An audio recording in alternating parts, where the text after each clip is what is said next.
Okay, thank you, all the registrants who signed on, and to our panelists. We're going to go ahead and start. This is the August 2022 San Joaquin Valley REAP, that's Regional Early Action Planning Program webinar series. This was a monthly series that started last July. We were at the end of our monthly series, but due to the popularity of this webinar series, we're going to continue on an every other monthly basis going forward. The next workshop will be in mid-October. And I'll send the link around and the date and the information in the chat box, but that one will be on implementing ADUs in your community, a third workshop on that topic. Okay, so today's workshop is on annexation. And before I introduce the panelists, I would like to take this time to introduce Robert Phipps, the Deputy Director at Fresno COG, who is the co-host of the Valley-wide REAP program. Go ahead and say hi, Robert. Hi. Thank you, everyone, for coming. We were just discussing this is our 11th workshop, and it's the time has just flown by, and the attendance has only grown. So we appreciate you being here, and we hope you find the information useful. We think you will, and look forward to seeing you at future workshops. Michael, don't forget to introduce yourself. Yes, Michael Segala here. I'm an urban planner consultant here in the Clovis area, and I work with all the COGs of the San Joaquin Valley on transportation, on housing, and this is one of the activities. And I'm Robert Phipps, Deputy Director with Fresno Council of Governments, which is acting as the fiscal agent for the REAP program in the San Joaquin Valley, the REAP 1 program in the San Joaquin Valley. Right. Thank you, Robert. Okay, a few house rules on questions and stuff. Well, one is this webinar is being recorded. We will post the webinar and the PowerPoint to our REAP website a few days from now. You'll also get a post-webinar evaluation. I appreciate any feedback you can provide us. In terms of questions, there are 3 ways you can ask questions and correspond with the panelists. That's by using the raise hand function, by using the question and answer function, or using the chat box. Robert and I will monitor questions throughout the webinar and alert our panelists to issues that may be brought up. This webinar, like all our other ones, is eligible for American Planning Association AICP-CM credit. I will send the course number in the chat box as well. Let's see. I think that's about it at this time. We are missing one panelist today due to a medical issue, but we have our lead panelist, David Fay, on. David is the former executive officer of Fresno LAFCO, and he's going to spend some time talking about annexations, and then we will also make a connection to how that could lead to additional housing production in communities, for example. So he has a nice slide deck he'll go over, and I want to take this time to introduce David and ask him to say a few words about himself before we get started. David? Hello, everybody. I'm Dave Fye. I've been in the planning world since the mid-'80s. I spent about 12 years at the city of Fresno in the planning department and various sections in planning, long-range development services. And I moved over to utilities, and I was there building something, not just running the permits, but actually building water pump stations and such. I was in the private sector with a couple of companies around the turn of the century, and then went over to the city of Clovis, where I handled a lot of long-range planning and environmental work. I've been, since 2013, I've been at the Fresno LAFCO. I retired about 60 days ago, and have been, or I'm happy to be here. I've had nothing to do since I retired. So when Michael called me, I'm like, yeah, I'll do your webinar. As a matter of fact, when he initially contacted me, it was the subject matter today was focused on the tax sharing agreements, and that's an important part of annexations, and annexations are an important part of implementing a city's general plan. Now, let's go to the slide deck, and I'll take it from there.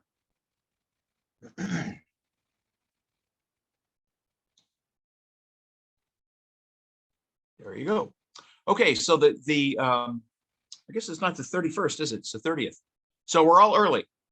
So the subtitle here, how annexations can play a key role to facilitate housing in your community and to meet your RENA goals. Next slide, please. And annexations, oh, you've already heard about me. Randy's not going to be able to make it, but I think you would have been happy to hear what he had to say. And in some of the preliminary discussions, I was looking forward to his perspective. I'll see if I can imitate it. We'll let the audience be the judge. Next slide.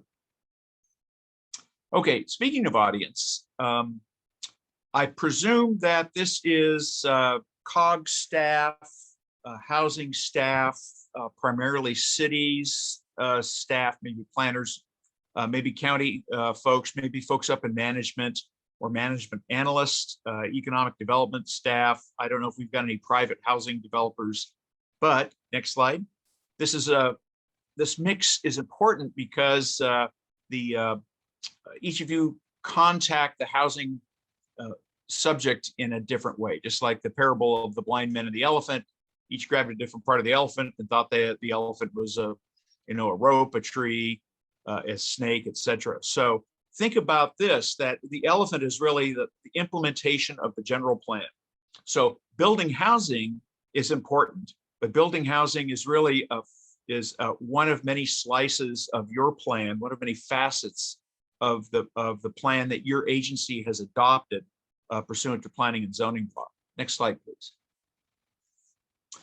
So annexations itself is a link in a long chain. It is but one step in a complex process. Again, it gets back to general plan implementation. And the reason I'm bringing this up repeatedly in the beginning is that don't think about annexation as a singular act. It is relatively complex, but at the same time, it's pretty simple. It's simple because it's all laid out in terms of what an agency needs to do or a private party needs to do to annex territory to a city or a special district that provides municipal services. But it's complex because even though each of those steps is involved and is clear, there's a lot of information and a lot of activities that go into fulfilling each step. And annexation by itself isn't a cure-all. It is simply one piece of the puzzle. And the development that is annexed must be consistent with the general plan, which gets us back to general plan consistency. So know your plan. Secondly, know your local politics, because if you are watching this webinar and are energized to use annexation or to motivate your chain of command to use annexation a little bit more assertively, understand the politics, because it doesn't make much sense to butt your head against the wall or to dream up a great idea and then pitch it to the boss and have them go, yeah, we're busy on another project. So really understand your chain of command, understand what your local politics are, the lay of the land, and certainly pitch your idea so that it can be received by that. Don't just assume that you've got the best idea in the room. There's everybody above you, including your electeds, are probably already ahead of you. So know your local politics and understand what it may take to get this this idea that we're talking about today, the notion of annexation, how you can get it to mesh with the goals of your chain of command, internal and external, and we'll get to that in a minute. Next slide, please.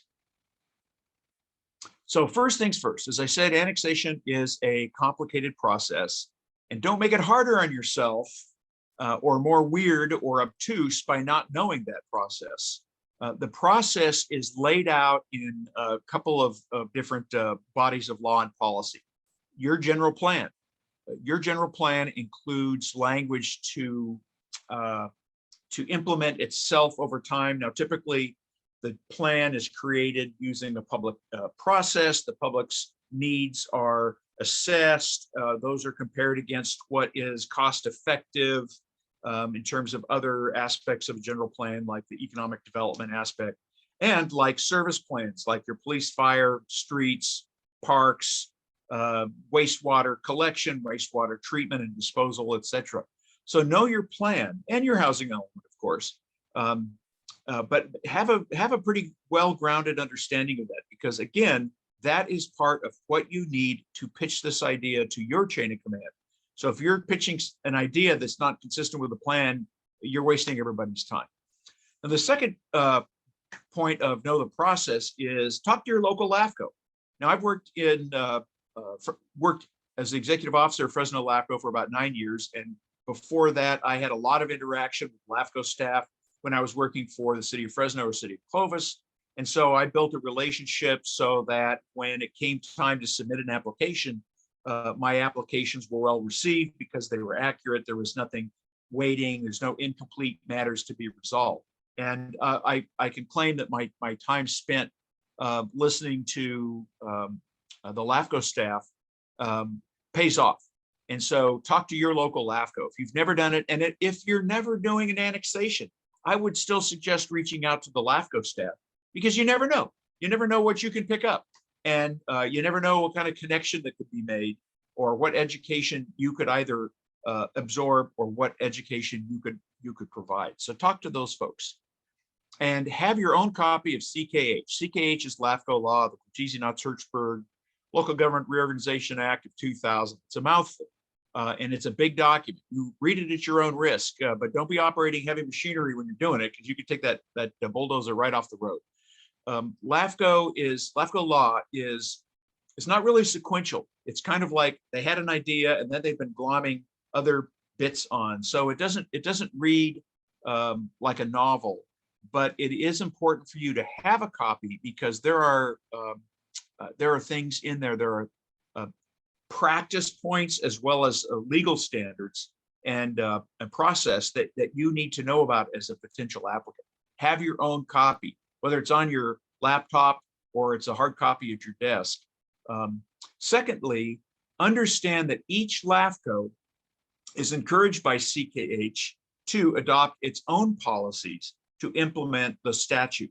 And there is a section, I think it's 56106, 107, that says essentially this law will be interpreted to effectuate its purpose, liberally interpreted.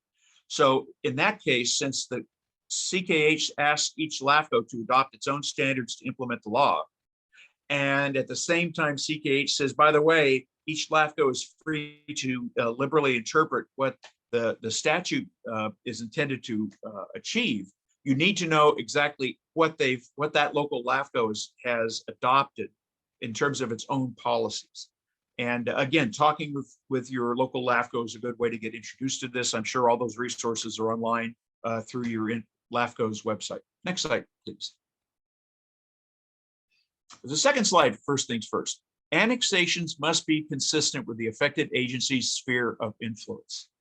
And it's been my practice, whether in LAFCO or in planning. So if you have the city, imagine the city limits are a circle, and there's a larger circle outside of that, that is the sphere of influence.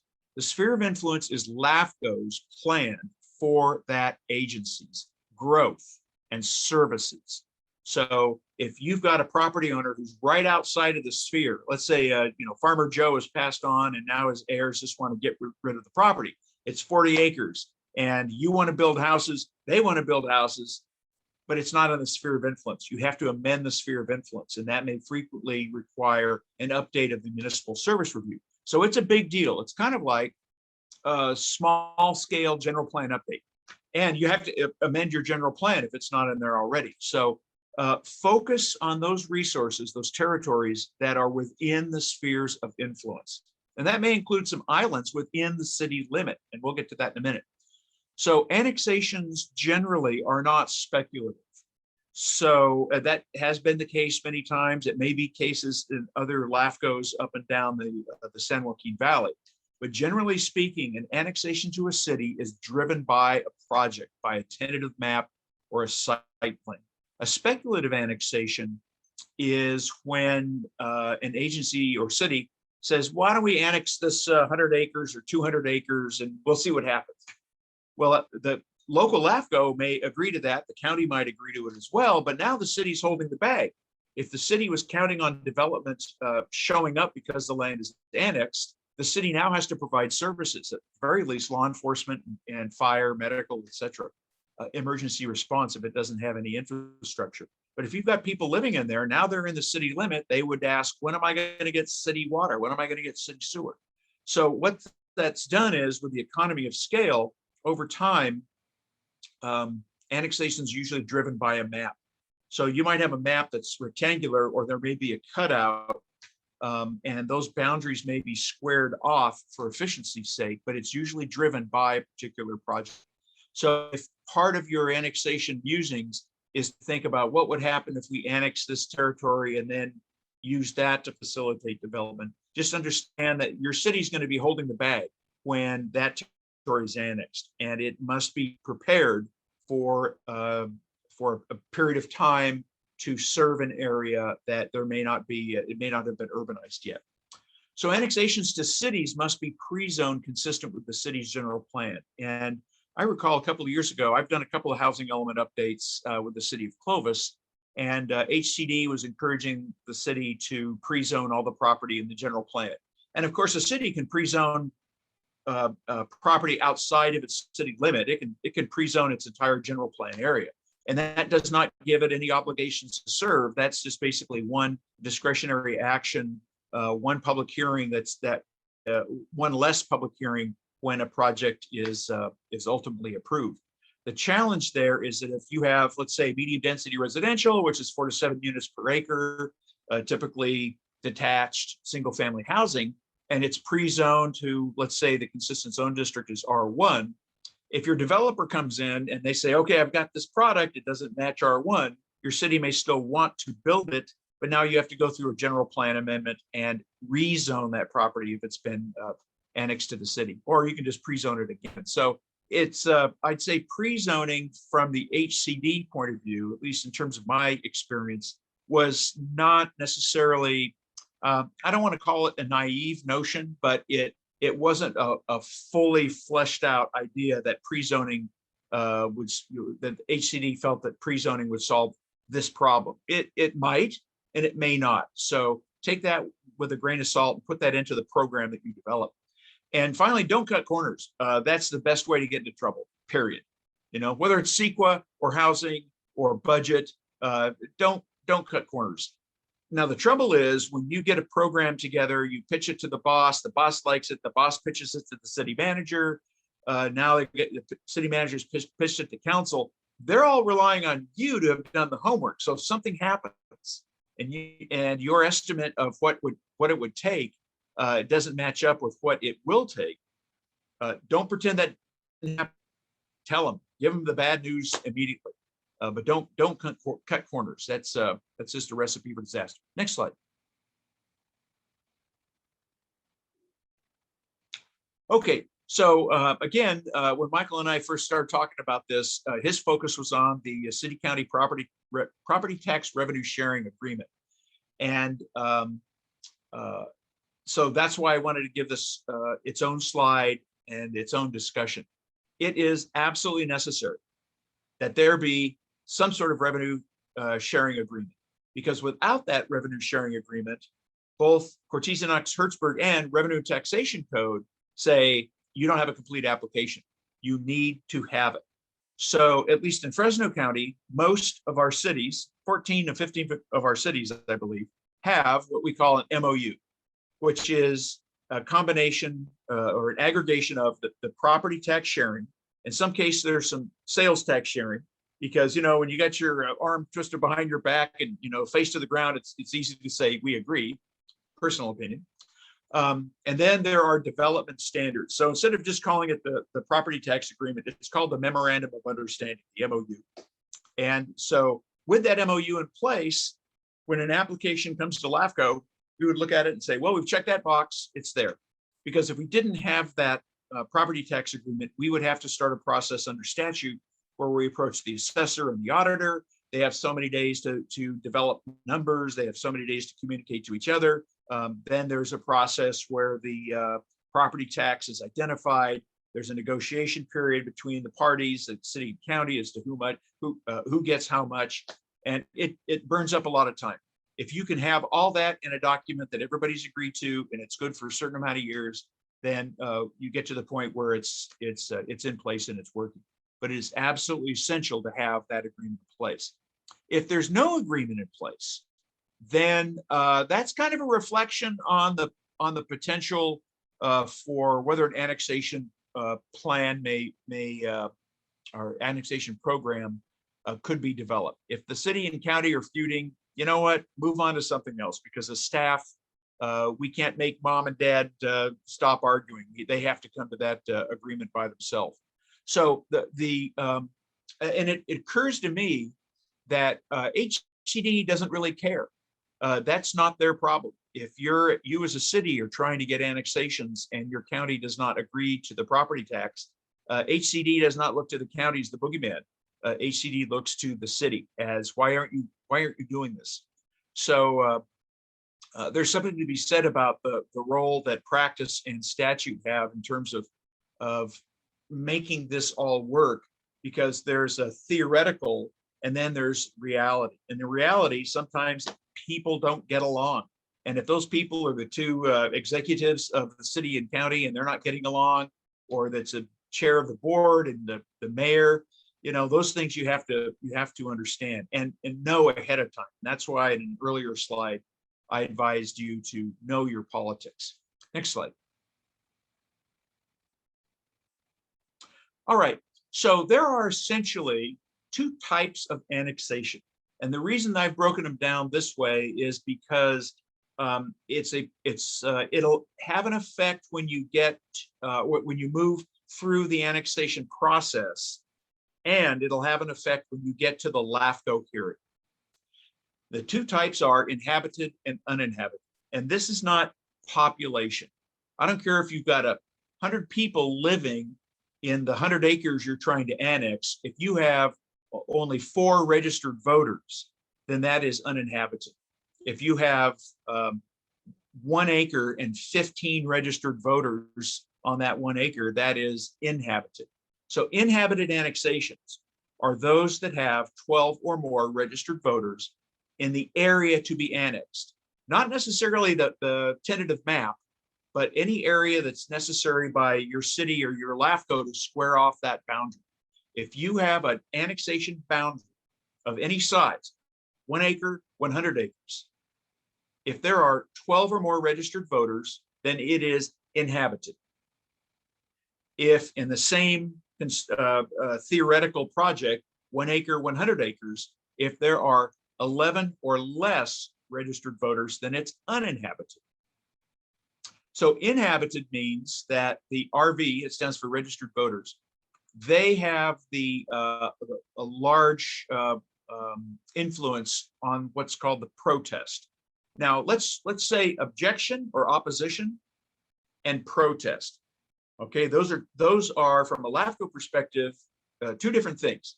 Opposition means they just don't like it. They don't, you see them at the meeting, they don't like it. You can't give them a reason to support it. Okay, if they go home and you never see them again, that's not protest. If they show up at your hearing and they fill out the necessary protest forms, that's where the rubber meets the road. So you can gauge the potential for protest by how much opposition you receive from public comment or a meeting that you hold in the area. That's fine. You can use that to assess, well, it's inhabited and we've got 15 people that don't like it and they're all registered to vote. So you can kind of guess at the time that when the hearing comes, you may have some actual protest. But if they don't show up at the hearing and they don't send in any protest forms, from a CKH point of view, that is not a protest. So that's why I split opposition or objection away from protest. So when they protest, when you hold your hearing and you recommend your commission or the staff recommends to the commission that this be approved, then there is a system laid out in CKH to gauge the level of protest.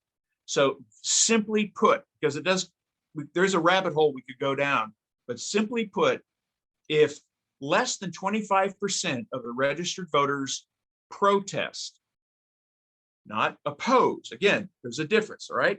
If they protest, then the commission can approve the project in spite of that protest. If it's 25 to 50% registered voter protest, then essentially the commission must call for an election of the registered voters in the area. And that's another 6 months. You have to coordinate with your applicant and the elections department. And so that kind of winds itself off. I did a couple of elections when I was with the city of Fresno a long time ago, and it was a lot of work. I mean, if you really need to get it approved, it's worth it. But otherwise, you may want to see if you can avoid going to an election simply because it's more time and effort. And your LAFCO will be looking to the applicant to fund that additional expense. Now, if the level of registered voter protest exceeds 50%, it doesn't matter if it's 13 voters or 30. If it exceeds 50%, then the commission must terminate the project right there at the hearing. So this is why when the process leading up to the hearing, this is why it's important to then gauge the opposition, find out what it is that they are opposing. Is it just change in general? Do they have a beef that can be addressed by having the developer, instead of a wooden fence, put in a block wall?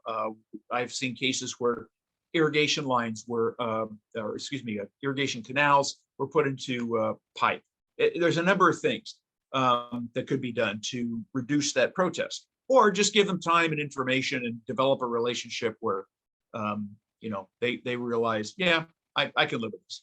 Now, I won't go into the uninhabited protest, but again, opposition versus protest. Opposition is very relative. It's kind of squishy, and it doesn't have an effect at the hearing. Protest has an effect at the hearing. But with an uninhabited annexation, you're now talking about the value of land ownership. So in a sense, you may think $1 of land value equals 1 vote for or against. And it gets a little bit more complicated there, but that's why most of our developers in the Fresno area have learned over time to go with uninhabited annexations. They run like scalded cats from an inhabited annexation because for a generation, those folks have had the ability to kill projects. The registered voters have been very successful. And I would say, just look at Fresno's, city of Fresno's west side, and the boundaries there really reflect the development curves out, and the city limit curves out on these ganglia of boundaries, because over time the developers have decided to not to just avoid registered voters and their inhabited protests. All right, so that's basically 2 types of annexations. Next slide, please. So something that may be of interest to cities that have unincorporated islands substantially or completely surrounded. City of Fresno comes to mind. City of Fresno is a poster child of these things called county islands, but frankly, we're all in each county. So it's really an unincorporated island. The city of Clovis has a couple. I know there's other cities up and down the San Joaquin Valley that have some islands. And there is essentially, I like to call it a get out of jail card. It is prescribed in CKH. And so you have to follow this process that's laid out here. And this is just a summary of this page here. But the application to annex territory must be initiated by the affected city. So your city council has to adopt a resolution of application to LAFCO. It can't come from a property owner petition. And so once that application is approved, then the application must comprise that entire unincorporated island that's within the city limits. It has to be substantially surrounded by the city. Now, there's a little bit of leeway there. Substantially surrounded, is that 100%? Is that 90%? Is that 60%? That would be something that you would find in your local LAFCO policies of what substantially surrounded means. There's a definition in CKH, but know that and have a talk with your team as you are developing this pitch to your city manager, your planning director. This applies to islands that existed prior to 2014. So it's not as if you can do a couple of annexations and get an area substantially surrounded, and then the very next day adopt a resolution to annex this island. It doesn't work that way. But in a way, it doesn't work that way, but it's my opinion that over time, that 2014 is going to bump up to 2017, and who knows, 5-10 years, it's going to bump up to 2020 by the time we get to 2030. So I think it's going to move, and that goalpost is going to move to allow some of these islands that have been recently created to be annexed. Now, the last bullet item is the get out of jail card. The statute says the commission shall approve this application and shall waive protest proceedings. And those are two significant call outs, because the commission cannot disapprove it. It shall approve. Now, I suppose you have a rogue commission, they could do it. It gets down to personalities too. So make sure everybody's happy. Nobody's saying anything crazy at the executive level or the legislative level. But the commission shall approve, and it can waive protest. So you may have an inhabited with 140 registered voters, and every one of them is dead set against this project. The commission can approve and waive the protest proceedings. So that's a big deal. But they can only do that if the applicant follows this process and LAFCO staff agrees that the boxes have been checked and that it's time to take this to hearing and have the commission approve it. Next slide, please. Dave, can we answer one question? We're going to skip your question, Meg, but Jose Fernandez's question is kind of relevant to your slide before. Okay. Regarding uninhabited annexation, are all landowners equal regardless of amount of land owned? They are equal in terms of each one of them has essentially $1 of land value equals 1 vote. So if Joe has 10 acres and it's assessed at a pre-Proposition 13 value of $13,000, and Betty over here just bought it, she's the developer, and she's got reassessed land value, and it may be smaller parcel, but if she's got $500,000 in land value, not improvements, but land, then she's definitely outranked. So it's $1 per vote for value. Now, that is a very shortened answer, and I would suggest contacting your LAFCO to get the more precise answer, because there's other things involved that I won't go into, because largely I forgot them, right? Core dump after retirement. So all the fine points that I was living and breathing a couple of months ago, I'm just giving you sort of the gross motor skills. So did that answer the question? Typing in no. Anything? Was there another question? I think we'll wait for the end to answer Meg's question. And Jose says, yes, thank you. All right. So let's go ahead and move on. So at least 2 people are watching this webinar. I'm impressed.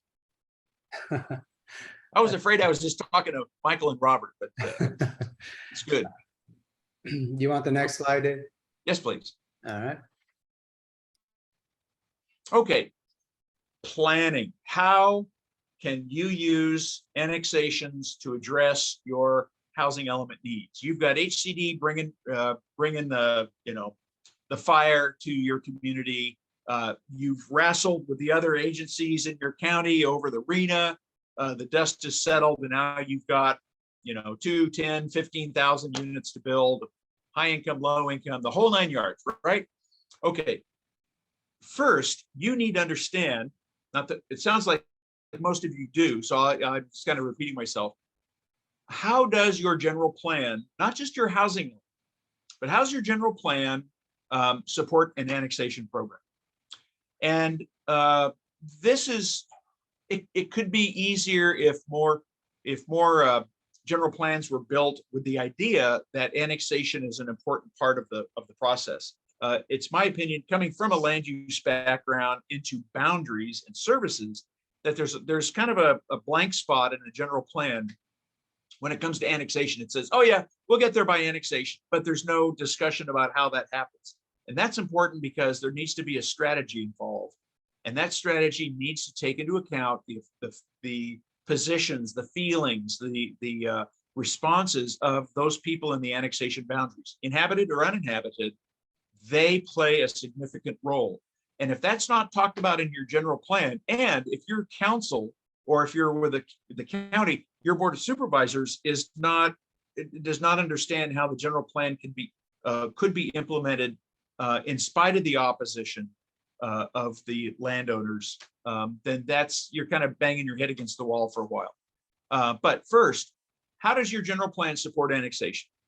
At best, there's a discussion about how that's supposed to work, how annexation fulfills the general plan and implements it. At worst, it's not there. And that's not a deal killer, but it may be something to put away for future reference when your agency is updating its general plan, to include some kind of sort of meshing and dovetailing of that. And your EIR.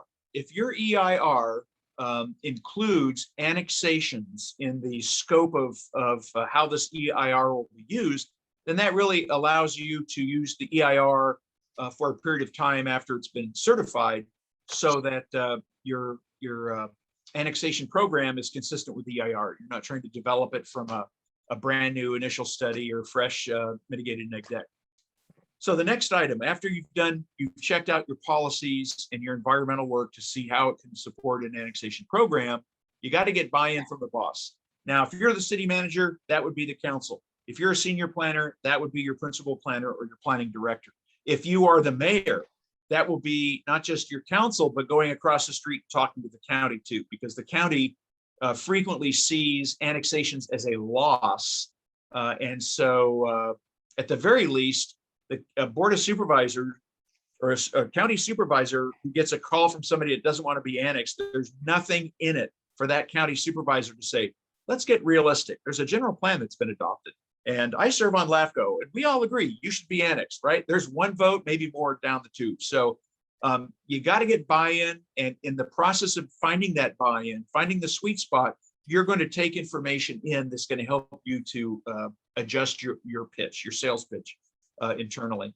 And that's why I said buy-in by the boss and elected officials is essential. If your city council is not on board, if they don't like having angry people come up to the lectern during public comments, you got to work past that. You've got to give them the information they need to be able to engage with these angry people in a positive way. I touched upon the interagency cooperation. That's important. Talk to your counterparts over in the other agency. If you're a city planner, talk to the county planner. If you're a senior planner or a planner two, go have lunch with your counterpart and learn from them, because there's a definite culture difference between the two agencies, and that cultural difference has a great bearing on how information is perceived and interpreted.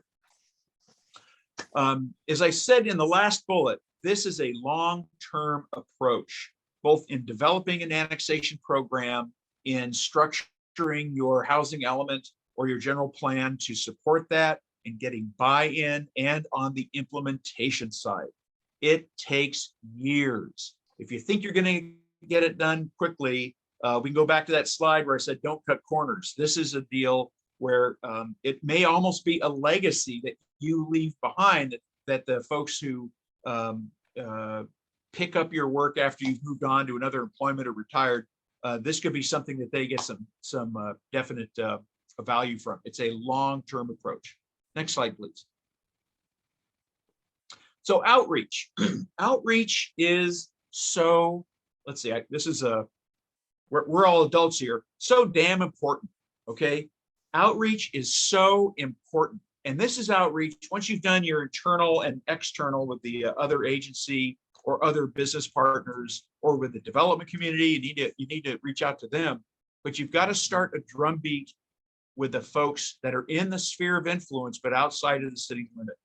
And that drumbeat, it's boom, boom. There ought to be this sound in the background all the time for the next 10 years when you're dealing with the folks out in the between the city limit and the sphere of influence, the land you're going to annex.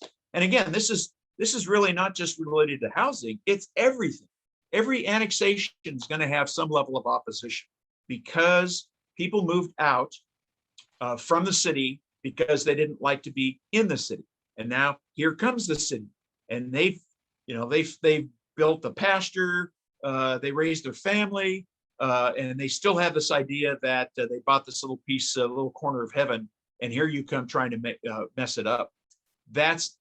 I appreciate that. I would feel the same way, except that what they're thinking is their private their private interest. And here you are trying to help develop the public interest through implementing the general plan. And you can't just say, well, we all voted on it, everybody agreed, you got to go.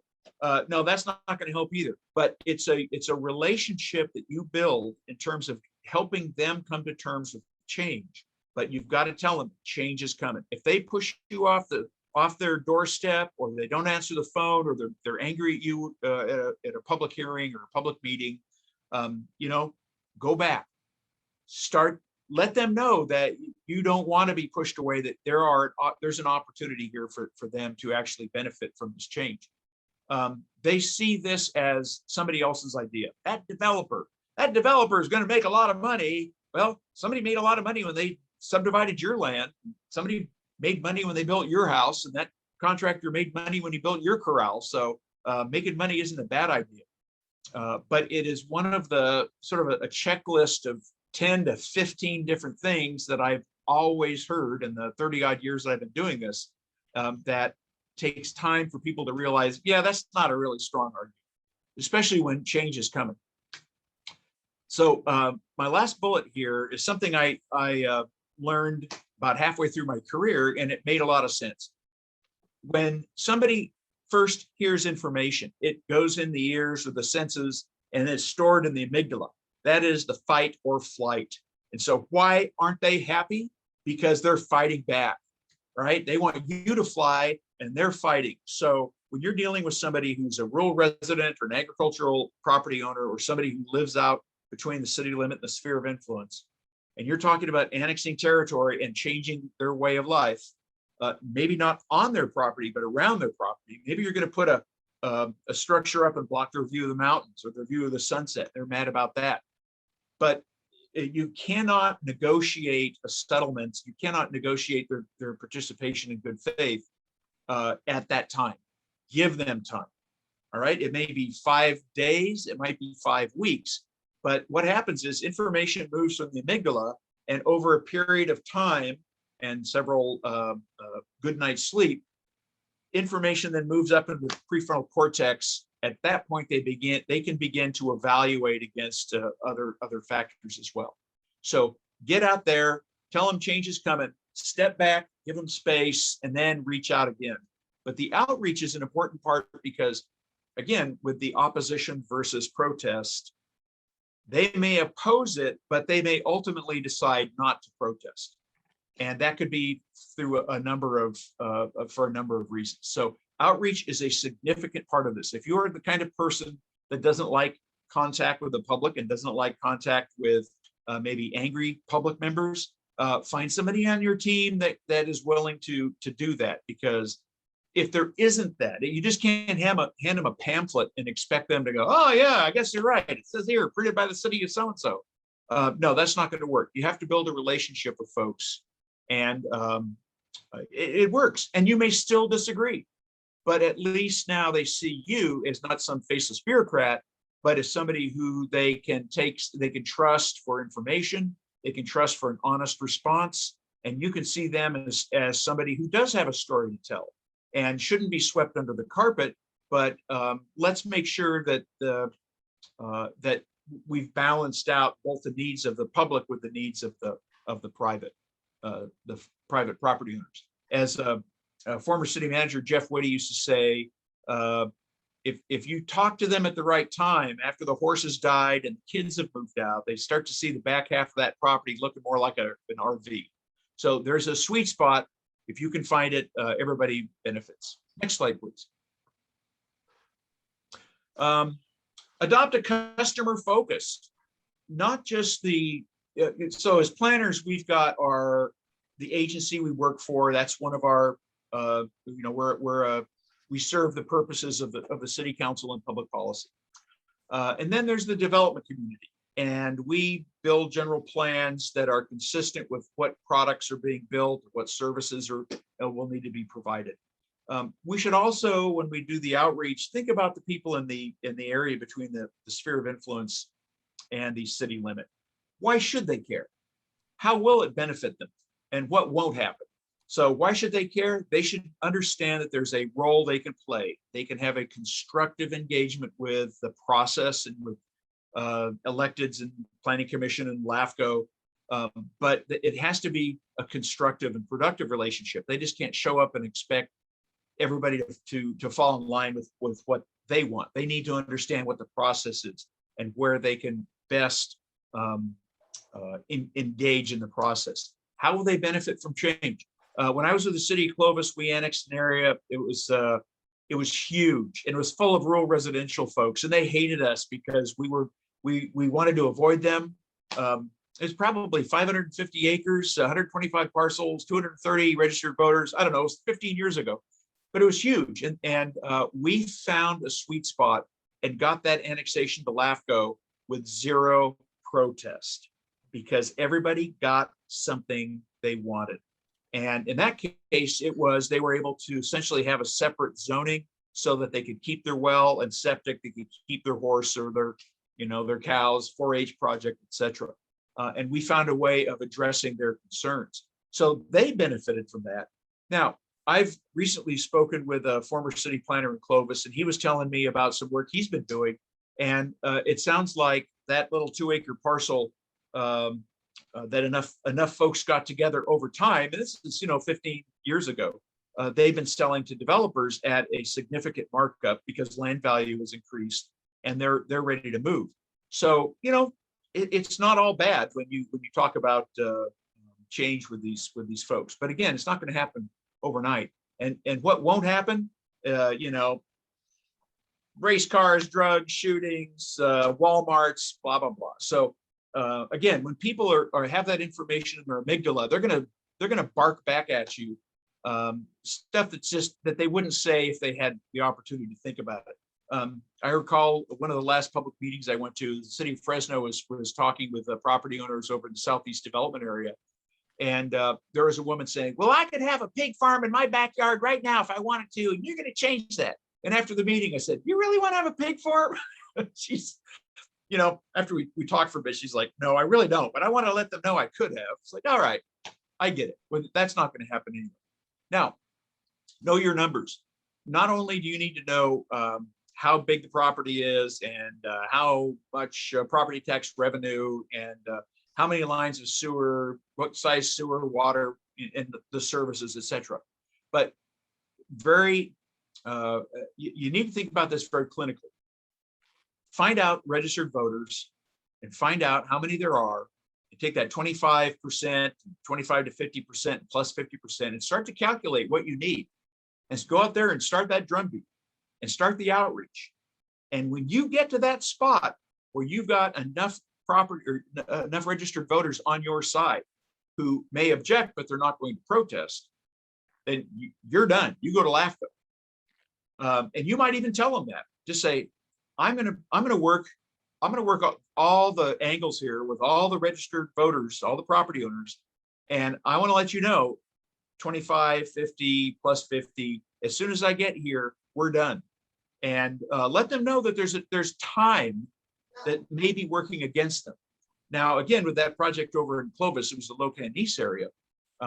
We were told by one group, we broke it down into about 5 or 8 different meetings with individuals, divide and conquer. But one group would say, well, we might agree, but that, Joe or Independence Avenue, those people over there, they hate the city. All right, we'll go talk to them. And what we did is basically worked out a deal that everybody benefited from it if they signed on to our program. So because we knew the numbers, we knew exactly where we needed to stop. Now, frankly, if you can keep making people happy, I'd say get to 100%. But know what you need to do to make that annexation and those numbers work for you. Because again, you're implementing public policy. It's been approved by your city council or your board of supervisors, and it's consistent with the LAFCO. So there's public agencies over here that have decided clinically that this is the future of land, this is the future land use for this area. So you don't necessarily need to reinvent the wheel, but you do need to keep an eye on your numbers. Next slide, please. Okay, last but not least, municipal services. And I mentioned that I had a background in land use planning, and then when I came over to LAFCO, I realized Since LAFCO is by statute prohibited from directly influencing land uses, we are, though, accountable for assessing the capacity of an agency to provide municipal services. As I said, sewer, water, police, fire, parks, streets, etc. So municipal services are generally planned by the department or the agency that provides those services. And as somebody who's reaching out to develop an annexation program, you need to know who's providing the services. In the city of Fresno, let's say in the southeast, Fresno may do everything but provide water. That might be the Bakeman Water Company. Up in the northeast, that might be the Pinedale County Water District. If you are in a county planner and you're looking to find develop housing in one of your community plans areas that's out in the sticks, there's probably a county service area or community service district or waterworks district or irrigation district. There's a special district that provides services. So if you're thinking about increasing the amount of housing, your plan needs to be compatible with that. You don't necessarily have to pre-zone it, but the zoning will have to fall in line. But you will need to work with your service provider to make sure they have planned for that change. The farther out you get from any given metropolitan area, how should I put this? The sleepier your special districts could be. And if they haven't had any change in years, and here you are with your big idea to make change, just know you're responsible now to help kind of prod them toward becoming more efficient in providing services for that.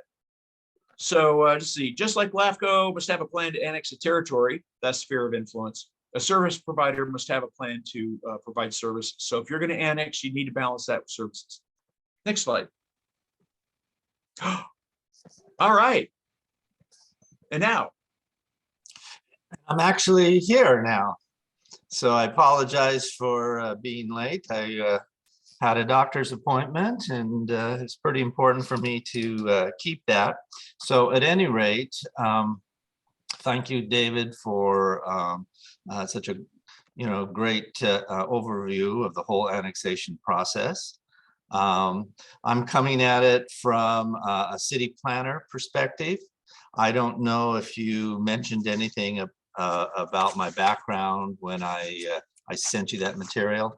Go ahead and introduce yourself, Randy, please. Okay, then I will. Thanks. I have a master's in architecture and urban planning from UCLA. 45 years I've been doing this as a professional planner, working for 8 specific cities. The majority of them, 31 of those years, I've been in the San Joaquin Valley. Been community development director for Clayton, Ceres, Lodi, Livingston, and I've worked primarily for small and medium-sized cities. And one of the things I have a lot of experience with is working with developers and city councils on a whole host of land use issues. And I've done annexations in 3 different counties. And that has been an area where the respective cities have found new sites for housing, and it has helped significantly over the decades in the various iterations of the housing element in providing available sites.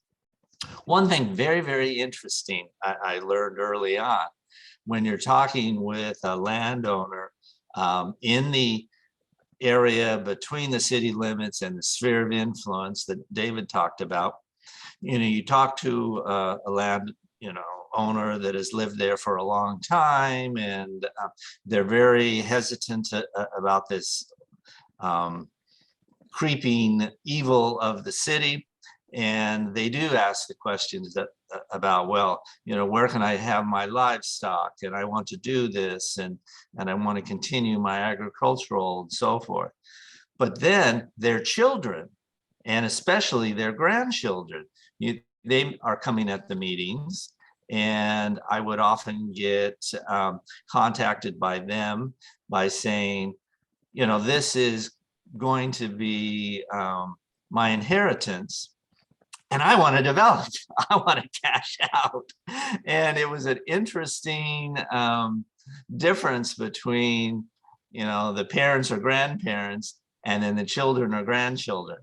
I found that to be kind of an interesting dynamic that put a different spin on it.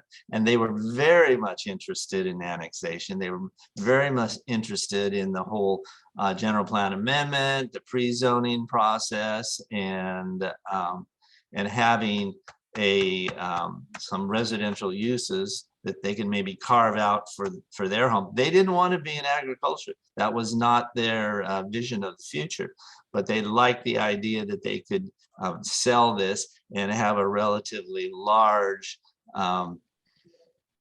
cash infusion. And then they can go on and do what other activities that they wanted to do. So I think that's an interesting thing to keep in the back of your mind when you're talking with property owners. And I have done some very large annexations that have been vacant land owned by developers. And that has been relatively easy to do because and rather than having years to do it, it's a year to do it. And we just did the general plan amendment, the pre-zone. We had some type of a development plan that we worked with them.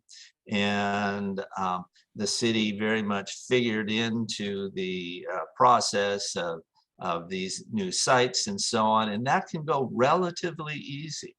So it's not all difficult. And one of the big incentives for property owners who live on the land is the infrastructure. They may have a septic tank that is failing and they need to rework it. And so you're coming along and saying, well, you're going to be, this area will be on city sewer. And their eyes light up and they say, that's the end of my problems. Or you don't have to worry about deepening your well because you're going to be on city water. And that is a benefit that cannot be underestimated, that you offer to the people in the sphere of influence. The whole process can go relatively smoothly in those situations. But I'm now at approximately 2, so I wanted to pause at this point and really open it up for questions, because that's really where I think I could provide the most assistance. Thank you, Randy. Any questions? We have one lingering question from Meg Prince. Maybe David or Randy might approach this question. All cities and counties are in the process of updating their 6th cycle housing element. Do you have any advice for jurisdictions that haven't already addressed SB 244 WOLK from 2011? Are LAFCOs typically involved in those reviews? Thanks. I'll let David talk about if LAFCO is typically involved in those reviews. Generally, we're brought in, at least in Fresno, LAFCO. We had a staff member on the last housing element update technical advisory committee, and there wasn't a lot of input. There's so much data for a housing element update that isn't related to what we do. But SB 244 did require that LAFCOs create a disadvantaged unincorporated communities database, and also when we're performing municipal service reviews or adjusting spheres of influence, to ask the question, is a disadvantaged community a duck? Is a duck affected by this project. And what we found is that a duck in a irrigation district is getting the same benefit as people or parties that are not disadvantaged. So I don't think that from a LAFCO perspective, SB 244 really had much traction in terms of effectuating change. It was just creating a database that was available. We've updated our database twice since then, our duck database countywide. And it's not a DAC, so it's only unincorporated communities, not incorporated. Thank you. Any other, we have a new question. Hold on. I don't know if you could see this on your screen, David or Randy. If a development project of 8 acres was annexed into a city within a disadvantaged unincorporated community in 2020, and a new development project with the same disadvantaged unincorporated community is larger than 2 acres, are there exceptions without having to now annex the entire DUC area? There are exceptions that are identified in statute. Generally speaking, though, at least in Fresno, LAFCO, the duck doesn't have to be contiguous. I think it's within 300 feet, and that accounts for major street rights of way.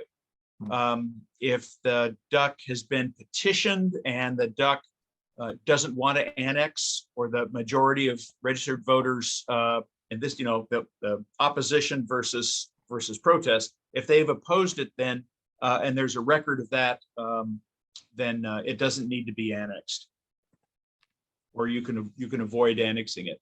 We had an issue with some economic development projects in South Fresno, and went out and did a poll of the actually, I think it was the city of Fresno did a poll of the duck, and they decided not to annex. But you don't want to get in a situation where you're creating an unincorporated island, or something that's very similar to an island. You want to have rational boundaries, and it's not just for purposes of making it look good on a map, but it's for the provision of all the infrastructure. Your water lines, your sewer lines, your drainage, and police and fire responses. So those are all significant. And so you need to try to have some kind of a rational, more or less compact annexation. All right. And in the earlier comments that David made, I just want to reinforce that you as a staff planner working on this, or whoever is going to be the key person, you need to get into a dialogue with your county and your LAFCO to see where they are in this whole process. You can't make this just a city-only process. You have to include the other jurisdictions, and you definitely must bring in any special purpose districts in this, whether it's a water district or a fire district or utility district. Those have to be on board, or you're not going to have success. So another question, do you have any recommendations on how to handle annexations that may include Williamson Act FSZ properties? It's often difficult to expand boundaries due to these contracts. Randy, you want to take a shot at it? Yeah.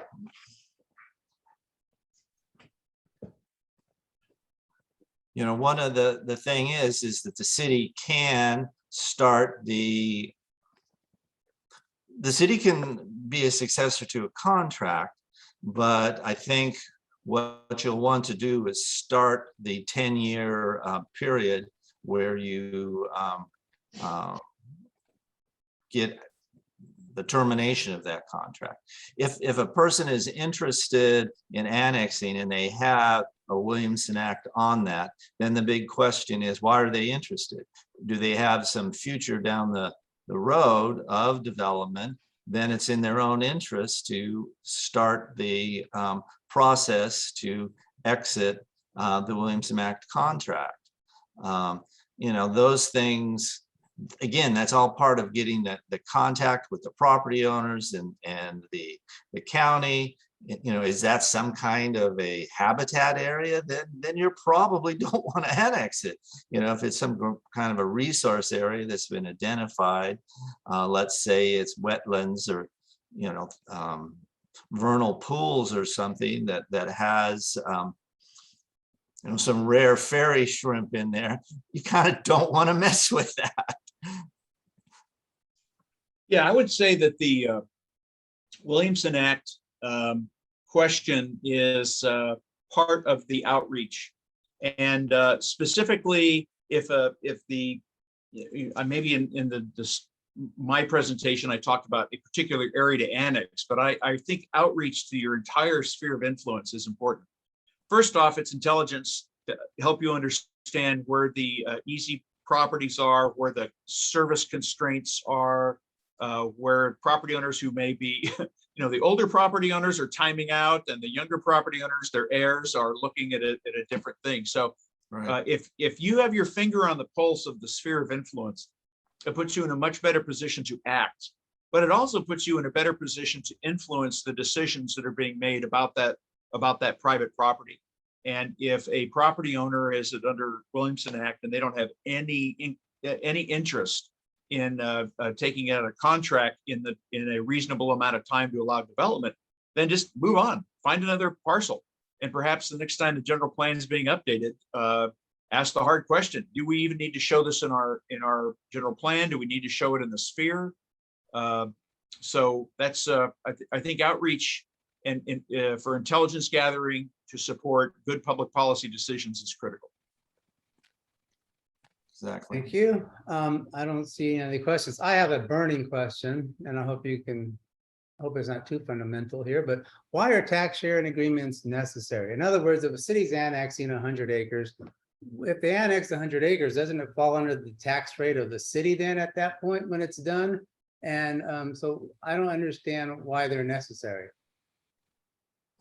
Well, from my perspective as a city person, is that the county is losing land that they have received revenues from. And if it's undeveloped or lightly developed land, it really didn't cost the county to provide services for that land. And counties, like all local jurisdictions, are in a financial challenge because of Prop 13 and the farmland especially changes hands much slower than city developed land. So the tax base grows very slow, but all the costs and expenses of it to run a county, they do not grow slowly. So they're very much looking at revenue and enhancements. And a tax sharing agreement puts the county in kind of an important position where they can, in my view, extract something from that city to help with their finances. In Merced County, we had some real challenges with tax sharing agreements. And if there's anybody on listening here that is in one of those cities that did get a tax sharing agreement with the county of Merced, please chime in, because the city of Livingston, we could not come to any kind of agreement, and our whole efforts for annexations was just shut down. What he said. Okay, all right, fair enough. Go ahead, Robert. Next question. Oh, I was just gonna say, and I don't know if this is, we're kind of getting over time here. I don't know if this is gonna be our last question. What would you recommend in a situation where there are multiple pieces of land, different developers that are not necessarily contiguous, but that there is a possibility of creating county islands, if not annexed together? Should the annexation include should it be one single annexation or separate annexations for each project area? Well, from a LAFCO perspective, I'd say what brings more revenue into LAFCO, but that's a former life. I'm all about the public now. If you have the ability to say you have one development, two developments, undeveloped property, another tentative map, you could bring them all in. Right. Again, part of the outreach, find out what that property owner who's not developing their property, where they stand on this. Do they care? One thing to tell them, if it develops on both sides of you, your world as you know it today is going to change. So how can we use this private development that's fulfilling the general plan? How can it benefit you? Is it a different, so ask the question. Don't let them get too greedy, but builders do have some reserve for upgrades, et cetera. Maybe it's an extension of a water line. They didn't know it's going to be moved past their frontage, and now they can connect to it. So there's a lot of ways to skin that cat. If it's too far away, if it's separated by a large parcel, then you're maybe looking at two different projects. But it's important to start that outreach with all the parties involved, potential parties, and see where they stand. Because you do want to try to make it one annexation if there isn't big distances between the property owners that are interested in annexation. Because that's part of the whole process of bringing it in. And if you do have to go to a vote, that's critical that you have the majority that will vote in favor of it. Mm-hmm. Okay. No other questions at this time. Okay. I think we're going to conclude this webinar. We went a little bit over the hour, but I just want to again thank you, David and Randy, for all your time and expertise. You've been very helpful and informative to our audience here. So thanks again.